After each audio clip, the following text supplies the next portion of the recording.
Alzheimer's is a disease all too familiar to so many around the country, with 120,000 right here in Tennessee battling the disease right now. Yeah, recently the FDA fully approved a new drug that will slow the progression of Alzheimer's symptoms in the early stages. WATE 6 on Your Side reporter Dominic Webster spoke with our own Ken Weathers about his mother's battle and the hope this new drug is bringing to families.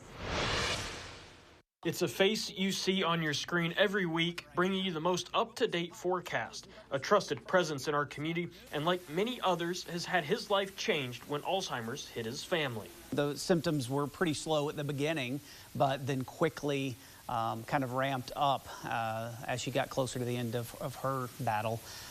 But had a lot of family support, had a lot of friend support with her church, and that's key. Is you can't do it yourself. You have to get help, and one of those main things is what the Alzheimer's Association here can help with, especially the local chapters. They can help get you in touch with people that you can talk to.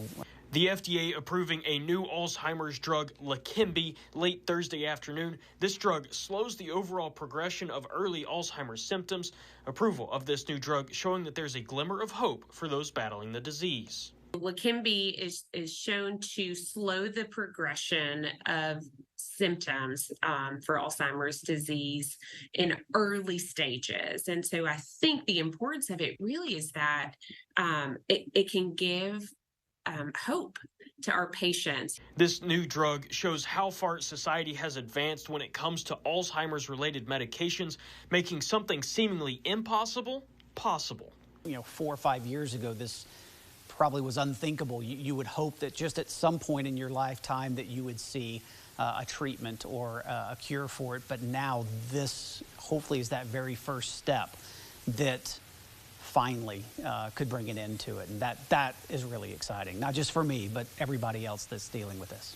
Like Ken and Morgan, many now have hope that there is a light starting to show at the end of the tunnel for those battling Alzheimer's disease. Reporting in Knoxville, Dominic Webster, WAT 6 on your side. Oh, now the Centers for Medicare and Medicaid Services will now expand coverage of the drug, and that means access for an estimated 1 million people with early forms of the disease. That's who this is for. Yeah, without insurance, the drug could cost more than $26,000 a year for patients. We should note Lequembi is approved only for those with early forms of Alzheimer's. It's not a cure, and we'll have a boxed warning containing side effects, including the risk for brain swelling or bleeding. And we want to thank Ken for sharing his family story and for working really in such a big way with the Alzheimer's Association. Ken, I know you're going to help so many people by sharing your story, and again, we just appreciate you being able to share that with everyone. Well, thanks for all y'all's support and the stations as well, and the community. They've just been such a blessing to me, so I appreciate that as well.